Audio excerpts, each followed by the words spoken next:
Monsoon hair thickening series का आज है डे 2। डे 1 पे हमने समझा कि किन किन कारणों की वजह से हमें हेयर थिनिंग होता है, किस तरह से हम घर बैठे ही जान सकते हैं कि हमें हेयर थिनिंग एक्चुअली किन रीजंस की वजह से हो रहा है, क्या क्या चीजें हमें अपने डाइट में ऐड करनी है, कौन से हेयर मास्क हमें अप्लाई करने हैं, एवरीथिंग अबाउट हेयर थिनिंग। तो आज डे 2 पे हम समझेंगे कि किस तरह से हम फिक्स कर सकते हैं genetic hair thinning, chronic stress की वजह से होने वाली hair thinning, hormonal imbalance, PCOD और पोस्ट डिलीवरी जो हेयर थिनिंग होता है।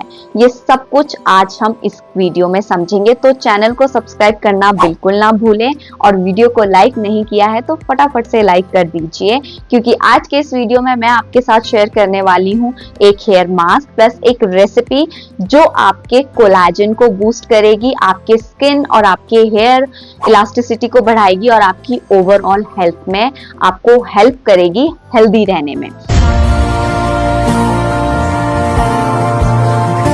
Hi everyone, welcome back to my YouTube channel and thank you so very much for watching Dr. Wingardium. I hope you all are doing great and loving whatever you guys are doing. So आज है monsoon hair thickening series का day 2। Day 1 में मैंने क्या क्या समझाया वो आप समझ चुके हैं। अभी डे 2 पे जैसे मैंने बोला कि जेनेटिक हेयर फॉल, काफी सारे लोगों के दिमाग में ऑलरेडी आ रहा होगा कि भाई जेनेटिक हेयर फॉल को फिक्स नहीं किया जा सकता। आई नो कि जेनेटिक हेयर फॉल को फिक्स नहीं किया जा सकता, बट उसे डेफिनेटली डिले किया जा सकता है। अभी देखिए, पुराने टाइम में क्या होता था, लोगों को पता नहीं होता था कि हमें जेनेटिक हेयर फॉल है या किन रीजंस की वजह से हमें हेयर फॉल हो रहा है। But this is the time जहां पर हमें पता है, हमें नॉलेज है इन सब चीजों की। तो अगर हमें अर्ली स्टेजेस पे पता चल गया है कि हाँ हमारे फादर या फिर दादू किसी को हेयर फॉल का इशू था तो हमें भी हो रहा है उस वजह से, तो हम अर्ली स्टेजेस में अपनी मेडिकेशंस के साथ कुछ एक DIY रेमेडीज प्लस कुछ एक ऐसे न्यूट्रिशनल डेफिशिएंसीज जो बॉडी में हो जाती है उन न्यूट्रिएंट्स को हम बढ़ा सकते हैं ताकि हमारी जो न्यू ग्रोथ आ रही है वो स्ट्रेंथन हो, आपके जो बाल गिर रहे हैं उसकी जगह नए बाल आए। हमारे बालों का 3 मंथ्स का साइकिल होता है जिसमें पुराने बाल गिरते हैं और नए बाल आते हैं। लेकिन जिनको लाइक जेनेटिक या स्ट्रेस, एलोपेशिया या ऐसी कुछ प्रॉब्लम्स होती है ना, उनमें ये हेयर साइकिल पूरा नहीं हो पाता। लाइक बाल तो टूटेगा लेकिन नया बाल नहीं आ पाता क्योंकि रूट्स वीक होती है। तो उन्हीं के लिए आज मैं आपके साथ एक ऐसा बायोटिन लड्डू बोल दो या फिर रेसिपी, जो भी आप बोलना चाहो वैसा भी शेयर करूंगी, जो आप एवरी डे अपने मॉर्निंग और इवनिंग 2 टाइम पे अपने लिए लेंगे, जिससे आपका जो सेल ग्रोथ है वो बढ़ेगा, कोलाजन बूस्ट होगा, इलास्टिसिटी बढ़ेगा और जब ये सारी चीजें होंगी तो ऑब्वियसली जो आपका न्यू हेयर है वो स्ट्रॉन्ग एंड स्ट्रेंथ वाला होगा, जल्दी से टूटेगा नहीं। तो अगर टाइमली हम डैमेज को क्योर कर लेना तो कोई भी प्रॉब्लम ऐसी नहीं है जिसका कोई सॉल्यूशन ना हो। सेकेंड चीज, you have to be very calm and patient and happy. Happiness उतनी ज्यादा जरूरी है हमारी लाइफ में जितना जरूरी आप किसी प्रॉब्लम के लिए मेडिसिन लेते हैं ना, जितना एक मेडिसिन को टाइमली लेना जरूरी है उतना ही है दिन में खुश रहना, दिल से खुश रहना। ऐसा नहीं करना है कि आप हर चीज कर रहे हैं बट इतना ज्यादा स्ट्रेस है और बस कर रहे हैं, लगाने के लिए लगा दिया, खाने के लिए खा लिया, बट दिल से आपको बिल्कुल होपलेस नहीं होना है। अगर आप बिल्कुल होपलेस है ना तो आप कुछ भी कर लीजिए, आप केमिकल ट्रीटमेंट तक करवा लीजिए, कोई भी रिजल्ट्स नहीं मिलेंगे। आप केमिकल ट्रीटमेंट से अगर न्यू हेयर भी लगाते हैं ना वो भी गिर जाएंगे अगर आप बहुत ज्यादा स्ट्रेस में रहेंगे। तो स्ट्रेस तो बिल्कुल खत्म कर देना है, खुश रहना है, जो भी है लाइफ को बस जीते रहो। बाल ही है, आ जाएंगे नए, कोई प्रॉब्लम नहीं है। आई नो थोड़ा सा लोगों को बहुत होता है पर्सनैलिटी के साथ कि लाइक बाल नहीं है तो अब हमें लोग कैसे जज करेंगे, वो सारी चीजें तो बिल्कुल साइड कर देनी है क्योंकि जिंदगी में और बहुत सारी चीजें हैं हैंडल करने के लिए। ये बालों का तो लाइक सेकेंडरी है, बट फिर भी जो लोग इस प्रॉब्लम से जा रहे हैं उन्हें समझ में आता है कि व्हाट एग्जैक्टली दे फील, तो उनके लिए ये कुछ एक सॉल्यूशन है जो वो अपने लिए अगर करेंगे तो ट्रस्ट मी, अगर होपफुली बहुत फेथ के साथ करेंगे ना तो रिजल्ट्स डेफिनेटली मिलेंगे। So I hope I have convinced you enough to ये DIY अपने ऊपर परफॉर्म करने के लिए, और ये कुछ एक जो मैं रेसिपीज शेयर कर रही हूँ उन्हें बनाने के लिए मैंने आपको इनफ मोटिवेट कर दिया होगा। आज सबसे पहला DIY जो मैं आपके साथ शेयर कर रही हूँ वो है एक हर्बल टी। इसी फ्लावर से हमारा हेयर मास्क भी प्रिपेयर होगा, हेयर ऑयल भी प्रिपेयर होगा और हमारी हर्बल टी भी प्रिपेयर होगी। इसे कहते हैं hibiscus, flower of hair care, China rose और हिंदी में कहते हैं गुलहड़। ये फ्लावर मोस्टली लक्ष्मी माता को उनकी पूजा में चढ़ाया जाता है। तो ये आपको रेड कलर का चाहिए रहेगा। बहुत सारे आपको मार्केट में मिल जाएंगे, पिंक, येलो एंड जो ये वाला है ये एक हाइब्रिड क्वालिटी का हिबिस्कस है। अगर आपके पास लोकल हो तो उससे बेस्ट कुछ नहीं है। हेयर मास्क अगर आप एलोपेशिया या जेनेटिक हेयर फॉल के लिए बना रहे हैं तो आपको जो लोकल गुलहड़ है जिसमें 4 से 5 ऐसे पत्ते निकले होते हैं वही वाला लेना है, जो मैं अभी आगे चलकर दिखाऊंगी। लेकिन अगर आप नॉर्मली अपने सिर्फ बालों की शाइन के लिए यूज कर रहे हैं तो ये वाला भी चलेगा। ये हाइब्रिड क्वालिटी का है। इसको मैं सिर्फ टी बनाने के लिए यूज करूंगी। हेयर मास्क और हेयर ऑयल बनाने के लिए मैं लोकल गुलहड़ जो पुराने टाइम में होता था उसी का यूज करती हूँ। ये नर्सरी में आपको 20 से 25 रुपए का इसका प्लांट बहुत इजीली मिल जाएगा। हाइब्रिड वाला एक्सपेंसिव है और अगर किसी के घर के बाहर आपने लगा हुआ देखा हो तो आजकल तो भाई मॉनसून सीजन है, आप बस एक छोटी सी स्टिक इसकी तोड़कर ले आइए और अपने घर में बस इसको लगा दीजिए। ये बहुत इजी टू ग्रो प्लांट है। तो यहाँ सबसे पहले मैंने केटल में ले लिया है 1 ग्लास ऑफ वाटर। उसमें मैंने इस फ्लावर को और इसकी इक्वल लीफ, जैसे 3 अगर फ्लावर लिए तो 4-5 लीफ लिए है, इसको अच्छे से क्लीन कर लिया है। इसमें एक छोटा सा स्टेम होता है बीच में जिसमें पोलन ग्रेन्स होते हैं एंड पोलन ग्रेन से मोस्टली लोगों को एलर्जीज होती हैं, तो वो आपने रिमूव कर देना है। जब पानी अच्छे से बॉयल हो जाए उसके बाद आप देखेंगे कि जो वो फ्लावर का कलर था ना वो सारा एकदम से गायब हो जाएगा। पानी में आप देखेंगे कि रेड कलर नहीं आएगा, हल्का सा ऐसे ब्लडी भी नहीं बोलूंगी बट अजीब सा कलर आएगा, ऐसे ब्राउनिश जैसा कलर आएगा या ब्लड जैसा सूखकर हो जाता है। आई डोंट नो आपने देखा है या नहीं, बट आई नो कि ब्लड जब ड्राई हो जाता है तो हल्का सा ब्राउनिश सा कलर हो जाता है, वैसा कलर आएगा। आई नो इतना एक्सप्लेनेशन नहीं देना था but trust me, hibiscus tea हमारी बॉडी के लिए बहुत सारे बेनिफिट्स लेकर आती है। इसमें होता है iron, potassium, calcium, phosphorus, manganese, zinc, sodium, vitamin B3। ये हमारे कोलेस्ट्रॉल लेवल को लो करती है, हमारे ब्लड प्रेशर को लो करती है। जिनको हाई ब्लड प्रेशर का प्रॉब्लम रहता है वो इसका कंजप्शन दिन में एक बार कर सकते हैं एंड ऑल्टरनेट डे पे इसका कंजप्शन करना है, रोज रोज नहीं करना है। रिच इन एंटीऑक्सीडेंट्स होती है एंड मॉनसून में एंटीऑक्सीडेंट्स तो हमारे लिए मस्ट है। मतलब अगर आपकी बॉडी में कोई भी फंगल इन्फेक्शन हो रहा है ना तो एंटीऑक्सीडेंट्स का होना बहुत ज़्यादा ज़रूरी है। Now you will see the magic. एक तो मेरे पास नींबू सही ढंग का नहीं था। आपको क्या करना है, एक नींबू लेना है एंड उसको इसमें आपने स्क्वीज करना है एंड जैसे ही आप इसमें लेमन की ड्रॉप स्क्वीज करोगे ना, आप you can see I guess कि जैसे आप इसमें लेमन की ड्रॉप्स जा रही है ना वो अपना कलर चेंज कर रही है टी। वो जो डार्किश ब्राउन या मरून जो हल्का कलर की थी ये बिल्कुल ब्लड वाला रेड कलर की हो जाएगी। इसमें एंटी कैंसरस प्रॉपर्टीज भी होती है, मतलब ये कैंसर को होने से बचाता है। जो सेल्स बन रही होती है उन्हें रोकता है कैंसर बनाने से अगर हम टाइमली इसका कंजप्शन कर रहे हैं। हमारी बॉडी में किसी भी तरह का इन्फ्लेमेशन है, लाइक अगर हमें पिंपल्स है या हमारी जो वेन्स है, हमारा ब्लड गाढ़ा है, तो एज अ ब्लड थिनर भी ये काम करता है। लेकिन इसकी जितनी एडवांटेजेस है उसमें 2-3 डिसएडवांटेजेस भी है। अब जैसे कहते हैं ना कि जरूरत से ज्यादा तो प्यार भी अच्छा नहीं होता, वैसे ही जब भी हम किसी चीज़ का कंजप्शन करते हैं या किसी चीज़ का एप्लीकेशन करते हैं, अगर हम उसे प्रॉपर अमाउंट में नहीं कर रहे हैं, बहुत एक्सेसिवली कर रहे हैं, तो वो दवाई भी जहर का काम करती है। वैसा ही है इस टी और हमारी जो भी DIY या जो भी हम अपने लिए करते हैं। हम सोचते हैं कि हम ज़्यादा करेंगे तो जल्दी जल्दी वो रिजल्ट्स मिलेंगे, ऐसा बिल्कुल नहीं होता। और ये है वो वाला गुलहड़ जो मैं लोकल गुलहड़ बोल रही थी ना, ये वाला गुलहड़ लोकल है। और ये जो इसकी स्टेम है इसमें पोलन ग्रेन्स होते हैं, उसको हमें रिमूव करना होता है। अब मैं बात कर रही थी डिसएडवांटेजेस की। अगर हम इसका ओवर कंजप्शन करते हैं, लाइक दिन में 4 से 5 बार इसको पीते हैं, तो हमें किडनी स्टोन का प्रॉब्लम हो सकता है, क्योंकि ये एक हर्बल टी है एंड हर्बल टी में बहुत ज़्यादा मिनरल्स, वाइटामिन्स एंड न्यूट्रिएंट्स होते हैं और एक्सेसिव अमाउंट में अगर हम उसे लेंगे तो किडनी स्टोन, ब्लोटिंग, डिहाइड्रेशन और कॉन्स्टिपेशन का प्रॉब्लम हो सकता है। तो उसे आप कैसे रोक सकते हैं कि आप खूब सारा पानी का कंजप्शन साथ में कर सकते हैं। अब यहाँ पर मेरे पास सिर्फ एक ही फ्लावर खिला था तो मैंने उसी का यूज़ किया। एंड इक्वल जितना फ्लावर में न्यूट्रिएंट्स होते हैं ना, उतने ही लीव में भी होते हैं इसके।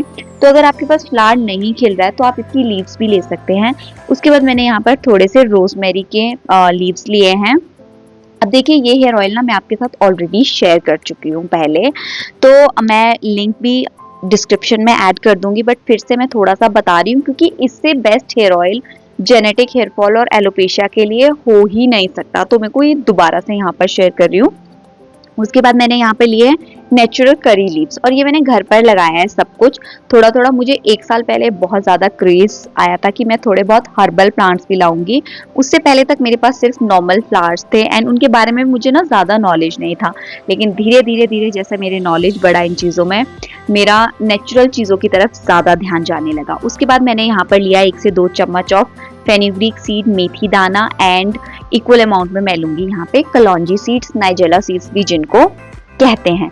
तो ये इतने पावरफुल इंग्रेडिएंट्स है ना जब ये सारे मिक्स होते हैं कि मेरे को कोई और हेयर मास्क लगा ही नहीं, कोई और हेयर ऑयल मैं यहाँ पर आपको बता ही नहीं सकती एलोपेशिया या जेनेटिक हेयर फॉल के लिए। अब देखिए अगर आपको इसे एज अ हेयर मास्क लगाना है तो आप क्या करेंगे, ये जो आपने फेनुग्रीक सीड्स और कलौंजी ले लिया इसको आप ओवरनाइट सोक कर लीजिए एंड नेक्स्ट मॉर्निंग आप इन सारे इंग्रेडिएंट्स को मिक्सर में ग्राइंड करके एक अच्छा सा फाइन मिक्सचर बना लीजिए। एंड इसमें आप ऐड करेंगे थोड़ा सा 2 या 3 drops of extra rosemary oil और 1 चम्मच ऑफ कोकोनट ऑयल। आप इसका मिक्सचर कर्ड में भी बना सकते हैं, नॉर्मल वाटर में भी बना सकते हैं, इट्स कम्प्लीटली ऑप्शनल। एंड उसके बाद आप इसका जो पूरा लेप है अपने बालों में लगाएंगे, शार कैप से उसे ढक देंगे एंड इसे आप वीक में 2 से 3 बार करेंगे जिनको एलोपेशिया का प्रॉब्लम है। साथ के साथ आप कंजप्शन भी करेंगे, जो मैंने डे 1 में आपको फेनुग्रीक सीड वाला बताया है ना, उसका भी आप कंजप्शन करेंगे। अब देखिए अगर आप वो मेरा डे 1 वाला हेयर मास्क भी ऐड करना चाहते हैं अपने उसमें रूटीन में, तो आप क्या करिए वीक में 2 बार मास्क लगाइए, 1 बार ये और 1 बार वो वाला। इसको आप ऑल्टरनेट करते रहे, लाइक आप एक दिन ये लगाइए, नेक्स्ट मतलब हर रोज हेयर मास्क नहीं लगाना है, बट जब भी आप लगाए, लाइक वीक में अगर 2 बार लगा रहे हैं तो फर्स्ट डे आपने ये लगाया और सेकंड टाइम जब आप सेकंड एप्लीकेशन करें तो उस हेयर मास्क की करें। बस आपने ज्यादा अपने बालों को स्ट्रेस नहीं देना है, बस 2 बार इज सफिशिएंट। अगर आप मास्क के लिए कंफर्टेबल नहीं है तो ये हेयर ऑयल मैं आपको बता रही हूँ, यहाँ पर मैंने यूज किया है नेचुरल कोकोनट ऑयल। आपको अगर तो बालों में डैंड्रफ है तब तो आप कोकोनट ऑयल का यूज़ यहाँ पर बिल्कुल नहीं करेंगे, क्योंकि ये हमारे रूट्स में समटाइम चिपक जाता है एंड पेनिट्रेट करता है रूट्स में, और ये थोड़ा हैवी भी होता है। तो आप यहाँ पर यूज़ करेंगे ऑलिव ऑयल का। इसको मैंने आयरन वेसल में लिया, ये कढ़ाई पता नहीं कितने साल पुरानी है मेरे पास। मैं इसी में अपना जो भी हिना हेयर मास्क या कुछ भी अपना हेयर रिलेटेड बनाना होता है मैं इसी में बनाती हूँ। सिम फ्लेम पे आप इसे ऑयल को पकाएंगे, इसमें सब कुछ ऐड कर देंगे जितने भी मेरे पास इंग्रेडिएंट मैंने रखे थे। मैंने इसमें थोड़ी सी ड्राइड रोजमेरी लीव्स भी डाली हैं क्योंकि हरे वाली थोड़ी कम थी। अब देखिए जिनको एलोपेशिया और जेनेटिक हेयर फॉल या स्ट्रेस की वजह से हेयर फॉल है ना, क्योंकि ये हेयर फॉल वो वाले हेयर फॉल होते हैं ना कि जो धीरे धीरे हेयर लॉस में तब्दील हो रहे होते हैं, तो इसको कंट्रोल करने के लिए आपको रोजमेरी तो मस्ट है अपनी डाइट में ऐड करना। डाइट में नहीं, अपने हेयर मास्क और अपने जो भी आप हेयर ऑयलिंग कर रहे हो उसमें ऐड करना। सेकेंडली आपकी जो डाइट है ना उसमें आपको सप्लीमेंट्स का तो बहुत ज़्यादा रोल रहेगा, क्योंकि एक्सटर्नल एप्लीकेशन से जेनेटिक और इन वाले हेयर फॉल में कुछ हो ही नहीं सकता, क्योंकि इंटरनल डेफिशिएंसीज और हमारे जीन्स का इतना हैवी वो हो जाता है ना हमारी बॉडी पे स्ट्रेस की हम एक्सटर्नल एप्लीकेशन से उसे क्योर ही नहीं कर सकते। एंड अगर टाइम ज़्यादा निकल जाए ना तो ट्रस्ट मी वो रिवर्स नहीं हो पाता, क्योंकि एक तो जेनेटिक है, सेकंड आपने लेट इतना कर दिया, आपको नॉर्मल हेयर फॉल भी होता है ना, अगर आप टाइमली उस पर ध्यान नहीं देंगे ना तो ट्रस्ट मी आपका हेयर फॉल रिवर्स हो ही नहीं सकता। जब 15 से 20 मिनट बाद ये सारी इंग्रेडिएंट्स इसमें अच्छे से मिलकर आ जाए तो आप इसको सीव की हेल्प से छानकर अलग कर सकते हैं। अगर आपको छानकर अलग नहीं करना है तो आप उस मिक्सचर को इसी ऑयल में भी ऐड कर सकते हैं, कोई दिक्कत नहीं है। उसमें जो बचे कुचे न्यूट्रिएंट्स भी है वो भी आपके ऑयल में इंफ्यूज हो जाएंगे। अब इस हेयर ऑयल को आप यूज कैसे करेंगे, आप डायरेक्टली इसे अपने बालों में नहीं लगाएंगे। अगर आप 2 स्पून ऑफ इस वाले ऑयल के ले रहे हैं तो आप इसमें 2 स्पून ऐड करेंगे नॉर्मल कोकोनट ऑयल के। एंड उसके बाद आप धीरे धीरे इसका ना बढ़ाते रहेंगे डोज। जैसे जैसे आप टाइम निकलता जाएगा, 1 मंथ बाद आप इस एक्चुअल कॉन्सेंट्रेटेड ऑयल पे आ जाएंगे। क्योंकि देखिए, आपने अगर इससे पहले कोई भी ऑयलिंग अपने बालों पे नहीं किया है, मास्क अपने बालों पे नहीं किया, तो ये बहुत स्ट्रॉन्ग इंग्रेडिएंट हो जाता है हमारे बालों के लिए। उसके बाद मैं अब आ रही हूँ आज के हमारे लड्डू पे। आप इसे लड्डू भी बना सकते हैं, एज अ पाउडर भी यूज कर सकते हैं। जिसके लिए मैंने सबसे पहले लिया है sunflower seed, flax seeds, pumpkin seeds और सेसमे सीड्स भी मैंने इसमें ऐड किया था। आप इसमें आलमंड्स भी डाल सकते हैं, पीनट्स भी डाल सकते हैं। अगर आपके पास चिया सीड्स है तो आप चिया सीड्स भी ऐड कर सकते हैं। It's completely optional. ये सारे जो सीड्स होते हैं ना, ये पावर हाउस होते हैं न्यूट्रिशन के। जब मैं छोटी थी ना, तो मेरे पापा मतलब ऐसे पंपकिन के जब सीड्स निकलते थे तो उसको ड्राई कर लेते थे एंड तवे पे रोस्ट करके खाते थे। बहुत ही टेस्टी लगते थे, ट्रस्ट मी। अभी तो मार्केट में सब कुछ मिलता है, उस टाइम पे ये चीज़ें आई डोंट थिंक सो कि ऑनलाइन इतनी, मतलब ऑनलाइन तो चलता ही नहीं था ना, तो मार्केट में भी, अब मैं इतनी छोटी थी कि मैं खुद तो जाकर लाऊंगी नहीं, तो हमने कभी उतना, हमें पता नहीं था। लेकिन अभी जैसे जैसे बड़े हो रहे हैं ना, हमें इनकी इम्पोर्टेंस समझ में आ रही है कि ये कितने रिच है हर चीज़ में, लाइक हमारी बॉडी के लिए क्या कुछ नहीं कर सकते। अब आपको इसे अच्छे से रोस्ट कर लेना है, मतलब जलाना नहीं है, हल्का गर्म कर लेना है ताकि उसके अंदर का मॉइस्चर चला जाए। उसके बाद आपने अब थोड़ा सा ऐसे ना गुड़ लेना है, जैगरी लेना है, पाउडर है तो पाउडर भी ले सकते हैं। उसके बाद आपने इसको ग्राइंड कर लेना है अच्छे से। एंड जब आप इसको ग्राइंड कर रहे होंगे तो ये हल्का गर्म होगा, तो आपने ऐसे एकदम से उस पर हाथ नहीं लगाना है। उसी टाइम पे आपने उसमें ऐड करना है 2 से 3 स्पून ऑफ घी। ये भी आप अपने टेस्ट के अकॉर्डिंग यूज करिए। और ये हेल्दी फैट होता है, ऐसा नहीं है कि इतना सा घी खाकर आप कुछ फैट मोटे हो जाएंगे, ऐसा कुछ नहीं होता। ये एक सैचुरेटेड फैट होता है जो हमारी बॉडी के लिए अच्छा होता है। अब ये जो सीड्स है ना, ये एक रिच सोर्स है फाइबर का। अब क्या करना है, आप इसे हाथ में थोड़ा सा कोकोनट ऑयल या घी लगाकर इसके लड्डू भी बना सकते हैं। और अगर आपको ऐसे ही एज अ पाउडर फॉर्म में रखना है तो आप पाउडर फॉर्म में भी रख सकते हैं। अगर आपको इसके लड्डूस बनाने हैं तो आपको इसमें घी थोड़ा सा ज़्यादा लेना पड़ेगा। और अगर आपको इसके लड्डू नहीं बनाने हैं तो आपको 2 से 3 चम्मच ऑफ घी में आपका काम हो जाएगा। मुझे ज़्यादा घी पसंद नहीं है तो मैं इतना ही डालूंगी, क्योंकि मोस्टली मैं सीड्स खाने के बाद पानी पीती हूँ। एंड वन मोर थिंग, आप जो भी ये मिक्सचर बनाएंगे ये आप सिर्फ 20 दिन का बनाएंगे, उससे ज़्यादा दिन का ना बनाएं। क्योंकि देखिए, हमने इसका एक तो फाइबर का ब्रेक डाउन कर दिया है, तो ज़्यादा दिन तक बनाएंगे तो इसकी पोटेंसी खत्म हो जाएगी। So that's it for today's video. I hope you liked it and I hope you found it काफ़ी ज़्यादा इंफॉर्मेशनल, और आपको ये आई होप ये हेल्प करे। एंड मैं अगेन सेम चीज़ बोल रही हूँ कि खुश रहना बहुत ज़्यादा ज़रूरी है। तो खुश रहिए, खुश रहते रहते ये सारी चीज़ें करिए। रिजल्ट्स मिलना नहीं मिलना, वो एक थोड़ा लॉन्ग प्रोसेस है ना, थोड़ा टाइम लगता है। ऐसा नहीं है कि आज आप रात को सोए और कल आप उठोगे और आपके बाल एकदम से मोटे हो जाएंगे। रात को सोए और नेक्स्ट डे उठे और नेक्स्ट डे आपके बाल एकदम से लंबे हो जाएंगे। ये बहुत ही पेशेंस वाला गेम है, तो you have to be patient. So that's it for today's video. I hope you liked it. See you in my next video. Till then, stay safe, stay healthy. Bye bye.